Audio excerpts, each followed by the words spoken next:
আসসালামু আলাইকুম। যে আমার ভাইয়া আজকে আমাদের সাইকেল চালায় আমাদের বৃন্দাবন মাঠ ঘুরে দেখাইতেছে।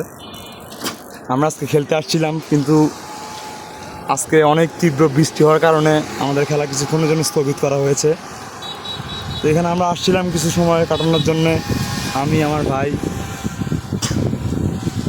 এখানে পরিবেশটা যতই বৃষ্টির কারণ হোক, তাও দুই ভাই মিলে খুব আনন্দ করলাম। ভাই আমাকে তার সাইকেলের পিছনে চড়ে ঘোরাচ্ছে। আশেপাশের পরিবেশটা অনেক সুন্দর, কিন্তু ঝিমঝিম আকারে বৃষ্টি পড়তেছে।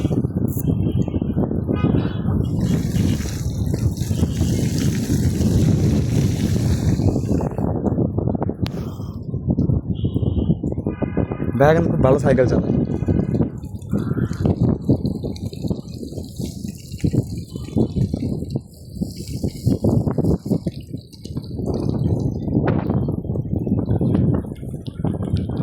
এটা উত্তরার ভিতরে পড়ছে, ঢাকা। এই জায়গাগুলোতে অনেকগুলো রেস্টুরেন্ট আছে, এখন আপাতত বৃষ্টির কারণে বন্ধ হয়ে আছে এগুলা। তাছাড়া এখানে সবসময় লোকজন থাকে, রেস্টুরেন্টের সার্ভিসগুলো অনেক ভালো। এখানে পরিবেশটা অনেক সুন্দর, নিরিবিলি এবং মনোমুগ্ধ করার মতো পরিবেশ। হইচই গ্যাঞ্জাম কম। অনেক অনেক সিটিতে অনেক গ্যাঞ্জাম হয়ে থাকে, অনেক শব্দ, অনেক নয়েজ থাকে, কিন্তু এখান দিয়ে অতটা নয়েজ নেই। সবাই এখানে নীরব নিরলা নিজের ব্যক্তিগত সময় কাটাতে পারে।